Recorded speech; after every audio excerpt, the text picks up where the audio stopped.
Assalamu alaikum. This is Altaf Ahmed Kolachi and I welcome to all of you in Names Virtual Academy. Today we are going to start tenses, and to introduce this topic I would like to take you from the origin of the word tense. The word tense has been taken or derived from Latin tempus, which is used for verb, and verb is used or verb expresses time. हाणे जेको word tense आहे, tense लातीनी ज़ुबान जे लफ़्ज़ Tempest में वरितल आहे, ऐं Tempest जेको वर्ड आहे लातीनी ज़ुबान में उहो वर्ब यानी कि फ़ैल कम जे लाइ इस्तेमालु थींदो आहे।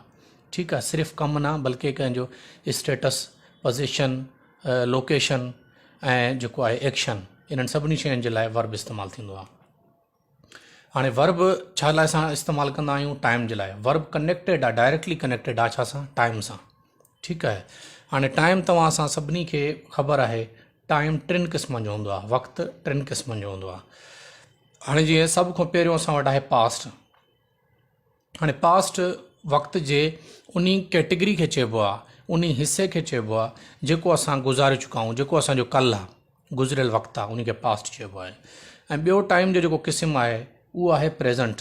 प्रेज़ेंट जी माना आहे जेको मौजूदा वक़्तु आहे। Present is a really present English में चवंदा आहिनि। त जेको मौजूदा वक़्तु आहे दरअसल हक़ीक़ी तोहफ़ो अल्लाह पाक जी तरफ़ां इंसान जे लाइ उहो ई आहे। छो त सॼो कुझु अॼु ई आहे। जेको सुबुह ईंदो आहे उहो बि अॼु थी वेंदो आहे, यानी जेको फ्यूचर आहे उहो बि अॼु थी वेंदो आहे, जेको कल्ह गुज़री वियो उहो बि उन टाइम असांजो अॼु ई हुयो। अच्छा, ॿियो हूंदो आहे प्रेज़ेंट। प्रेज़ेंट जी माना आहे अॼु मौजूदा वक़्तु जेको जंहिंमें असां हाणे हली रहिया आहियूं। उन खां पोइ ॿियो वक़्तु जो हिकिड़ो क़िस्म आहे फ्यूचर, जेको कंहिं ॾिठो न आहे, उहो असांखे सुबुह पेश ईंदो आहे, अॻे ॾींहं ते पेश ईंदो आहे। हाणे वक़्त जा इहे टे क़िस्म आहिनि। ठीकु आहे, हाणे इंग्लिश ॿोली में, इंग्लिश ग्रामर में जेको आहे टेंसिस जो स्ट्रक्चर ठाहियो वियो आहे, जीअं असां कंहिं जुमिले खे जेको आहे इंग्लिश में कन्वर्ट ईज़ीली जेको आहे करे सघूं। अच्छा, हाणे यादि रखे छॾो, जुमिला ॿिनि क़िस्मनि जा हूंदा आहिनि। ॿिनि क़िस्मनि जा हिकिड़ा जुमिला हूंदा आहिनि जेके टेंस सां वास्तो रखंदा आहिनि। ठीकु आहे, ऐं यानी वक़्त सां, इन अदर वर्ड्स चई सघोसि था वक़्त सां। अच्छा, ॿिया जेके जुमिला हूंदा आहिनि उहे कंडीशन्स सां वास्तो रखंदा आहिनि, शर्त हूंदी आहे उन्हनि में, या कंडीशन हिकु हूंदा कंडीशनल, ॿिया हूंदा आहिनि कंडीशन्स। हाणे कंडीशनल शर्तिया जुमिला हूंदा आहिनि, उहे जेके हिते बि आहिनि, मां तव्हांखे अॻिते डिफाइन कयां थो पियो। ॿिया हूंदा आहिनि कंडीशन्स ऑफ सेंटेंसिस, जुमिले जूं जेके आहिनि मुख़्तलिफ़ हालतूं हूंदियूं आहिनि। हिकिड़ो जुमिलो मुख़्तलिफ़ हालतुनि में बि पेश थींदो आहे असांखे, उहे कंडीशन्स हूंदियूं आहिनि। हाणे बेसिकली तौर ते असां टेंस शुरू करूं था, कंडीशन्स बाद में पढ़ंदासीं, जेके हाणे तव्हां ॾे फ़िलहालु इन में ईंदियूं बि कोन। हाणे सिर्फ़ु इन टॉपिक ते न आहे हलणो, त इन जे करे टेंसिस जेके आहिनि बेसिक टेंसिस उहे मां तव्हांखे ॿुधायां थो, ऐं उतां असां स्टार्ट वठंदासीं। हाणे सभ खां पहिरियों इंग्लिश लैंग्वेज में, इंग्लिश ग्रामर में जेके टेंसिस स्टार्ट थींदा आहिनि उन्हनि खे चइबो आहे सिंपल टेंसिस, या सिंपल बि चइबो आहे, इन्हनि खे इंडेफिनेट बि चइबो आहे। हाणे सिंपल या इंडेफिनेट टेंसिस पास्ट में बि हूंदो आहे, प्रेज़ेंट में बि हूंदो आहे, फ्यूचर में बि हूंदो आहे। ठीकु, उन खां पोइ ॿियो हूंदो आहे continuous tense. Continuous tenses past में बि हूंदो आहे, प्रेज़ेंट में बि हूंदो आहे, फ्यूचर में बि हूंदो आहे। उन खां पोइ हूंदा आहिनि परफेक्ट टेंसिस। हाणे परफेक्ट टेंस पास्ट में बि हूंदो आहे, प्रेज़ेंट में बि हूंदो आहे, फ्यूचर में बि हूंदो आहे। उन खां पोइ आहे परफेक्ट कंटिन्यूअस टेंसिस, पास्ट में बि हूंदो, प्रेज़ेंट में बि हूंदो, फ्यूचर में बि हूंदो। हाणे बुनियादी तौर ते यादि रखे छॾियो, तव्हांजे ज़हन में इहा शइ हुजणु घुरिजे त मेजर टेंसिस जंहिंखे चऊं, बुनियादी टेंसिस जेके चऊं, उहे हे आहिनि सिंपल टेंसिस आहिनि, या इंडेफिनेट टेंसिस, ये बुनियादी टेंसिस ये अथव। ठीकु आहे, बाक़ी ईअं सम्झो these are the root tenses and all other tenses are its branches. हाणे हे जेके बुनियादी टेंस इहे आहिनि, बाक़ी जेके बि टेंस आहिनि उहे इन्हनि टेंसनि जूं जेके ब्रांचिस आहिनि, इन्हनि जूं शाखूं आहिनि, इन्हनि मंझां ई निकितल आहिनि। ठीकु आहे, हाणे अच्छा पहिरियों मेजर टेंसिस आहिनि। अच्छा, मेजर टेंसिस खां पोइ जेकॾहिं असां चऊं त लिमिट टेंसिस हिते पूरी थी वेंदी आहे, परफेक्ट कंटिन्यूअस टाइम। हाणे हिते घणा टेंस थियनि था? हे 3, 6, 9 ऐं 12। 1 मिनट, 3 6 9। अच्छा, हे मां जेको आहे इन में उहो ग़लती करे आहियां, उहो हिते परफेक्ट वारी लाइन मां न विधी आहे, ओहे।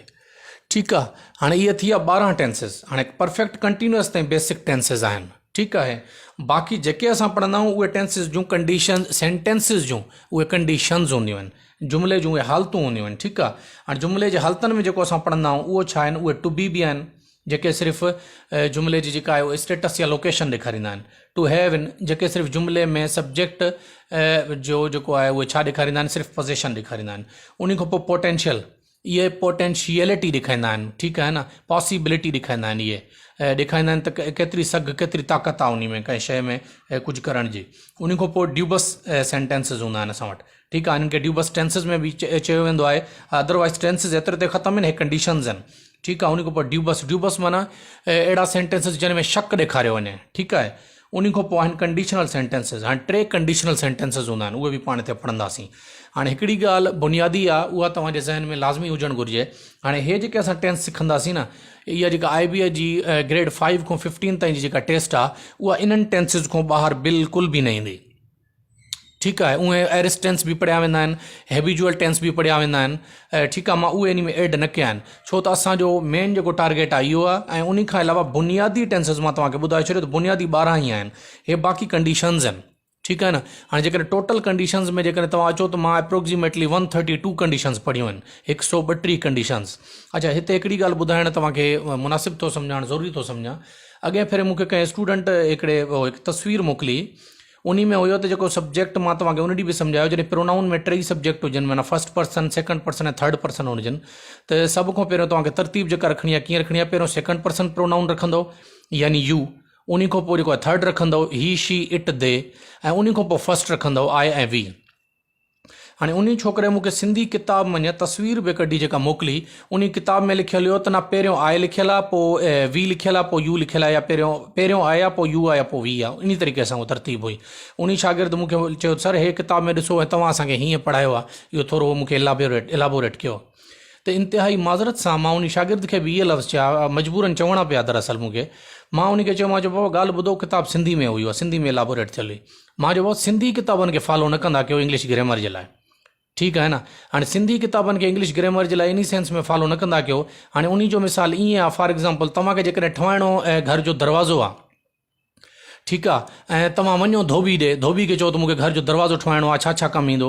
हाणे धोबी जो कमु ई ॿियो ऐं तव्हांजे दरवाज़े जो कमु ई ॿियो। हाणे हिकु माण्हू खां तव्हां 3 शइ पुछंदो त उहो ग़लती ॿुधाईंदो न तव्हांखे। सिंधी किताब इंग्लिश ग्रामर जे लाइ मुंहिंजी सजेशन इहा अथव, फॉलो न कंदा कयो। छो, बज़ाते ख़ुदि मां पाण पढ़ी चुको आहियां। हिकिड़ी मां सिंधी किताब पढ़ी, जंहिंमें मां ॾिठो, उन किताब में लिखियलु हुया त 72 टेंसिस, 72 टेंसिस उन में लिखियलु हुया, सिंधी किताब हुई। हाणे 72 टेंसिस थींदा ई कोन्हनि, पर माशाल्लाह असां सिंधी जुगाड़ में असां माशाल्लाह पोइ असां कुझु बि जेको आहे एडजस्ट करे सघूं था। बहरहाल चवण जो अर्ज़ु करण जो मक़सदु इहो आहे त सिंधी किताबनि ते न वेंदा, कोशिशि करे इंग्लिश ॿोली आहे त इंग्लिश जा किताब तव्हां जेको आहे न फॉलो कंदा कयो, इंग्लिश खे ॾिसंदा करो, तव्हांखे असुलु एक्यूरेट ग्रामर जेका चऊं उतो ई मिलंदी। अच्छा, हाणे जेका मां जेको तव्हांखे बयानु करां थो, हे इंग्लिश किताबनि में निकितल जेको आहे न नेक्टर आहे, उहो तव्हांजे साम्हूं पेश कयां थो पियो।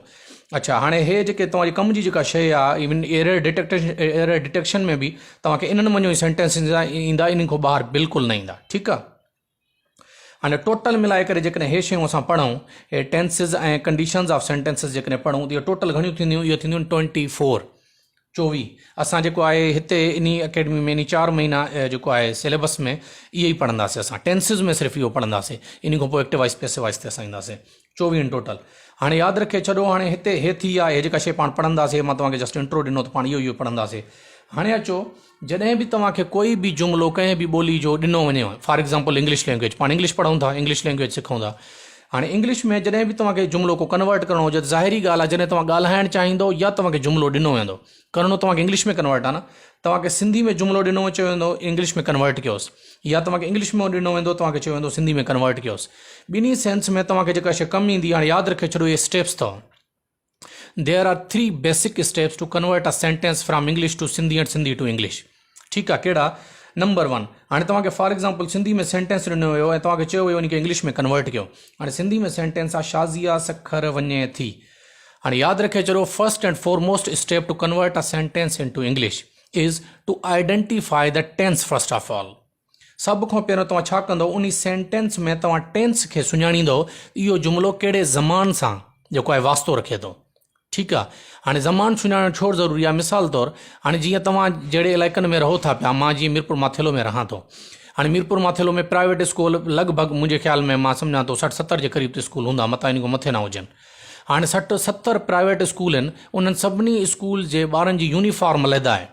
हाणे जेकर उन्हनि सभिनी स्कूल जे ॿारनि खे बिहायो वञे कतार में, त मां यूनिफॉर्म खे ॾिसी सम्झी सघंदुमि त हे स्टूडेंट फलां स्कूल सां वास्तो रखे थो, हे स्टूडेंट फलां स्कूल सां वास्तो रखे थो। न पोइ शागिर्द जी शक्ल मञा ज़ाहिर थींदो, न शागिर्द जे तालीम मञा ज़ाहिर थींदो, कंहिं मञा ज़ाहिर न थींदो। उन जी यूनिफॉर्म मूंखे ॿुधाए रहंदी त हे जेको स्टूडेंट आहे फलां स्कूल सां ताल्लुक़ रखे थो। ईअं ई तव्हांखे हिकु जुमिले जी निशानी ॿुधाईंदी त उहो जुमिलो कहिड़े टेंस सां ताल्लुक़ रखे थो। हर टेंस जी पंहिंजी हिकिड़ी निशानी आहे, जीअं हर स्कूल जी पंहिंजी यूनिफॉर्म हूंदी आहे, ईअं हर टेंस जी पंहिंजी निशानी हूंदी आहे। हाणे हे तव्हांखे जुमिलो मिसाल तौरु ॾिनो वियो, शाज़िया सखर वञे थी, ऐं तव्हांखे चयो वियो उनखे कन्वर्ट कयो, त फर्स्ट स्टेप तव्हां कहिड़ो खणंदव, तव्हां टेंस खे सुञाणींदव त कहिड़े टेंस सां इहो जुमिलो वास्तो रखे थो। हाणे हे शाज़िया सखर वञे थी, इन में जेका टेंस जी जेका निशानी आहे उहा हे आहे, थी। हाणे जीअं अॼु तव्हांखे मां पढ़ाईंदुमि तव्हां ख़बर पवंदी, थी जेका आहे उहा प्रेज़ेंट इंडेफिनेट या प्रेज़ेंट सिंपल जी जेका आहे उहा निशानी आहे। ठीकु आहे। हाणे जॾहिं तव्हां टेंस खे सुञाणे वेंदव त सेकंड जेको स्टेप आहे उहो छा आहे, सेकंड स्टेप इहो आहे तव्हांखे वरी इंग्लिश में प्रेज़ेंट इंडेफिनेट या सिंपल टेंस जी जेका इंग्लिश में हेल्पिंग वर्ब तव्हांखे ख़बर हुजे, हेल्पिंग वर्ब। छो त हाणे सिंधी में असां टेंस खे सुञाणे वरितोसीं, हाणे जॾहिं असां उनखे कन्वर्ट कंदासीं त कन्वर्ट करण दौरान असांखे ख़बर हुजे त उन जी इंग्लिश में जेका हेल्पिंग वर्ब जेका आहे उहा छा आहे। हाणे सिंधी में सुञाणे वरितोसीं, इंग्लिश में हेल्पिंग वर्ब छा आहे। हाणे जॾहिं तव्हां प्रेज़ेंट सिंपल पढ़ंदव तव्हां ख़बर पवंदी त इंग्लिश में प्रेज़ेंट सिंपल जी डू ऐं डज़ हेल्पिंग वर्ब्स आहिनि। ऐं जेकॾहिं पॉज़िटिव जो सेंटेंस आहे, पॉज़िटिव फॉर्म ऑफ सेंटेंस असां पढ़ी चुका आहियूं, हाकारी क़िस्म जो जुमिलो आहे, हाकारी क़िस्म जो जेकॾहिं जुमिलो आहे त पोइ असां छा कंदासीं, उन में सब्जेक्ट खां पोइ हाणे इहो स्ट्रक्चर या फॉर्मेशन बि आहे, उहा तव्हांखे अॻिते पढ़ाईंदुमि। हिते जस्ट तव्हांखे ओवरव्यू ॾियां थो त जुमिले खे कन्वर्ट करण जे लाइ 3 बुनियादी स्टेप्स आहिनि। पहिरियों तव्हां टेंस सुञाणींदो, टेंस सुञाणे वरितो। हाणे इंग्लिश में तव्हांखे उन टेंस जी हेल्पिंग वर्ब ईंदी हुजे, उहा अची वई। उन खां पोइ तव्हां छा कंदो, हाणे सेंटेंस खे तव्हां ठाहे करे रखंदो। हाणे फॉर एग्ज़ाम्पल हिते तव्हां ख़बर पइजी वेंदी, थी जेका आहे थो, था, थी, थियूं, इहा प्रेज़ेंट सिंपल जी निशानी आहे। हाणे हिन सां तव्हां सुञाणे प्रेज़ेंट सिंपल जो सेंटेंस आहे। हाणे इनखे कन्वर्ट कंदव, सभ खां पहिरियों तव्हां ख़बर पवंदी फॉर्मेशन में त सभ खां पहिरियों असांखे सब्जेक्ट रखिणो आहे, सब्जेक्ट आहे शाज़िया। उन खां पोइ जॾहिं तव्हां इन जी फॉर्मेशन पढ़ंदव, स्ट्रक्चर पढ़ंदव प्रेज़ेंट सिंपल जो, त तव्हांखे उन में ख़बर पवंदी सब्जेक्ट खां पोइ जेको आहे असांखे उन जो पॉज़िटिव सेंटेंस में, हाकारी में हेल्पिंग वर्ब न रखणी हूंदी आहे, सिर्फ़ु एक्शन वर्ब रखिणो हूंदो आहे। जेकॾहिं हिते सब्जेक्ट में ही, शी, इट या सिंगुलर नाउन आहे त उन जे जेको आहे एक्शन वर्ब सां असां एस या ई एस जेको उन में सूट कंदो असां उहो उन जे आख़िर में एड करे छॾींदासीं, छा एज़ सफिक्स एड करे छॾींदासीं। उन खां पोइ असां ऑब्जेक्ट रखंदासीं।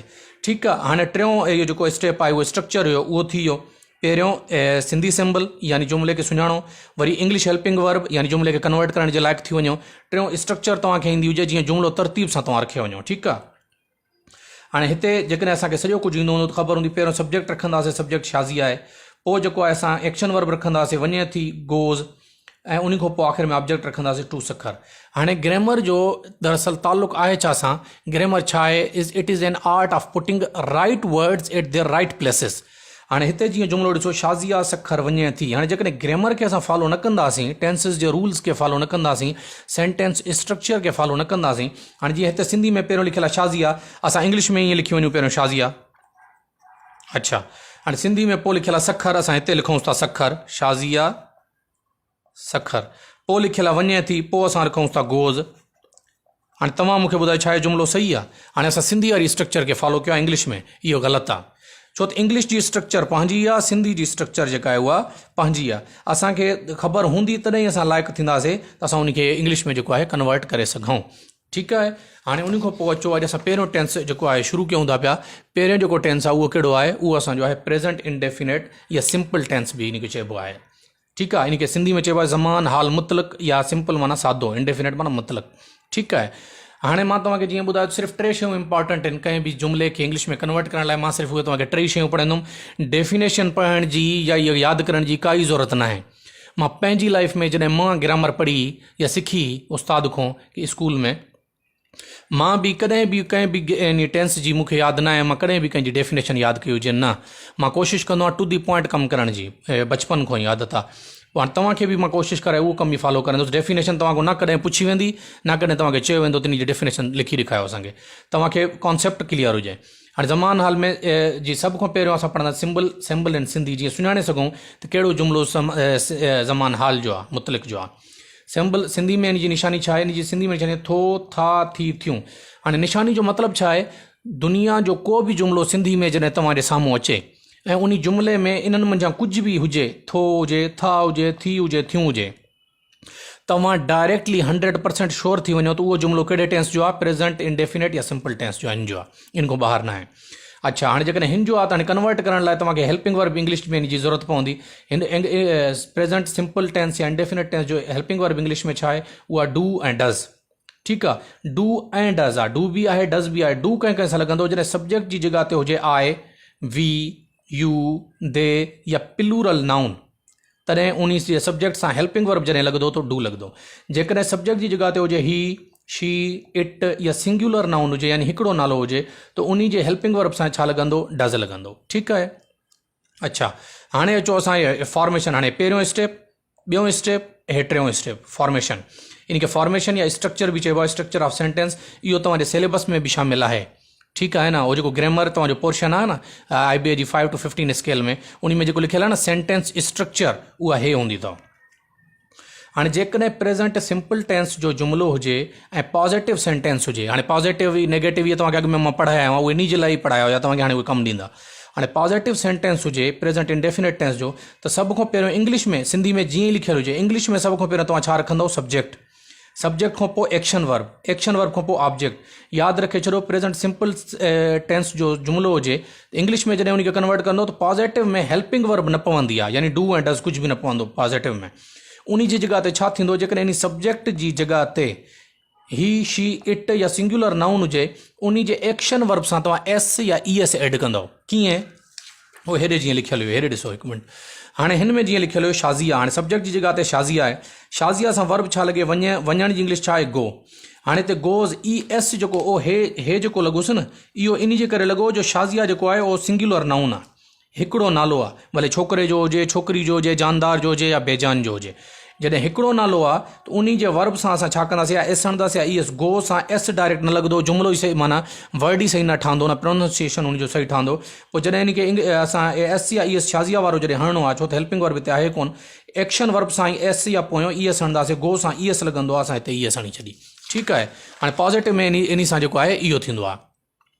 हाणे पॉज़िटिव सेंटेंस हुजे त पोइ स्ट्रक्चर हीअं रहंदी। जेकॾहिं नेगेटिव जो जुमिलो हुजे ऐं प्रेजेंट इंडेफिनिट टेंस जो जुमिलो हुजे, पहिरियों सब्जेक्ट ईंदो, पोइ हेल्पिंग वर्ब ईंदो, पोइ नॉट रखंदो, पोइ एक्शन वर्ब रखंदो, पोइ ऑब्जेक्ट रखंदो, आख़िर में फुल स्टॉप। इंटेरोगेटिव जो जुमिलो हूंदो, पहिरियों हेल्पिंग वर्ब रखंदो, पोइ सब्जेक्ट रखंदो, पोइ एक्शन वर्ब रखंदो, पोइ ऑब्जेक्ट रखंदो, पोइ आख़िर में question mark. Interrogative and negative जो जुमिलो हूंदो ऐं प्रेजेंट इंडेफिनिट टेंस। हाणे प्रेजेंट इंडेफिनिट टेंस बार बार रिपीट छो थो करां, छो त हर टेंस जी स्ट्रक्चर पंहिंजी आहे। समझ अचे थी ॻाल्हि, हर टेंस जी स्ट्रक्चर तक़रीबन साॻी हूंदी आहे, पर काफ़ियुनि जी डिफरेंट बि आहे, उहो तव्हां अॻिते पढ़ंदो तव्हांखे समझ अची वेंदी। ठीकु आहे। हाणे जीअं प्रेजेंट इंडेफिनिट टेंस में पॉज़िटिव में हिते ॾिसो हेल्पिंग वर्ब न आहे, पास्ट में बि न आहे, फ्यूचर में पॉज़िटिव में बि हेल्पिंग वर्ब आहे, उनजी स्ट्रक्चर डिफरेंट थी वई।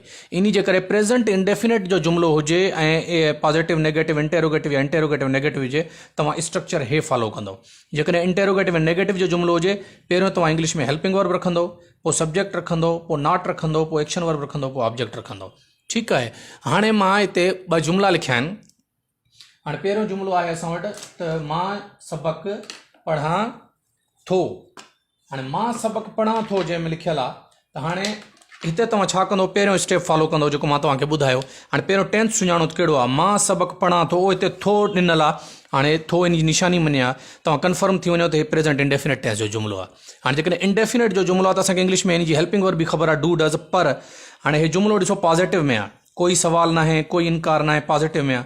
जेकॾहिं जुमिलो पॉज़िटिव में आहे त उहो असां हे पॉज़िटिव वारी स्ट्रक्चर इन खे फॉलो कंदासीं। सभ खां पहिरियों छा रखंदासीं इंग्लिश में, सब्जेक्ट। हाणे जुमिले में सब्जेक्ट कहिड़ो आहे, सब्जेक्ट आहे मां, यानी आई, उहो हिते रखंदव आई, उहो हे सब्जेक्ट आहे। ठीकु आहे। हाणे पोइ छा रखूंसि, पोइ एक्शन वर्ब। इन जुमिले में एक्शन वर्ब कहिड़ो आहे, पढ़ां थो, पढ़ां। हाणे पढ़ण जी इंग्लिश छा आहे, आई रीड। ठीकु आहे। हाणे जेकॾहिं हिते सब्जेक्ट जी जॻह ते हुजे ही, शी, इट या सिंगुलर नाउन, त हुते रीड सां असां एस या ES हणूं आहे। पर जेकॾहिं आई, वी, यू, दे आहे, त हिते जेको आहे इन सां एक्शन वर्ब सां गॾु कुझु बि न लॻंदो, simply first form of action verb रखी वेंदी। यादि रखे छॾियो, इन प्रेजेंट इंडेफिनिट टेंस में first form of action verb इस्तेमालु कई वेंदी आहे। ठीकु आहे। हाणे हेल्पिंग वर्ब सां गॾु तव्हांखे जेको आहे इहो बि नोट कराए छॾां, इन में जेको आहे एक्शन वर्ब जी first form of action verb इन में जेको आहे यूज़ थींदी आहे। ठीकु आहे। एक्शन वर्ब जी फर्स्ट फॉर्म। अच्छा हाणे ॿियो असां एक्शन वर्ब रखे छॾियोसीं। हाणे छा रखूं ऑब्जेक्ट। ऑब्जेक्ट छा आहे सबक। ऑब्जेक्ट छा आहे सबक। आई रीड अ लेसन या सिर्फ़ु लेसन बि तव्हां लिखी सघो था। इहे तव्हांजो कन्वर्ट थी वियो जुमिलो। इन तरीक़े सां ई जुमिला कन्वर्ट थींदा आहिनि। हाणे ॿियो जुमिलो असां खणूं था हू ख़त लिखे थी। हाणे हिन में सभ खां पहिरियों सुञाणींदो टेंस कहिड़ो आहे। उहो थी लॻल अथसि। हे थी लॻल अथसि माना you must have to be 100% sure about it that this sentence belongs to present indefinite tense और प्रेजेंट सिंपल टेंस।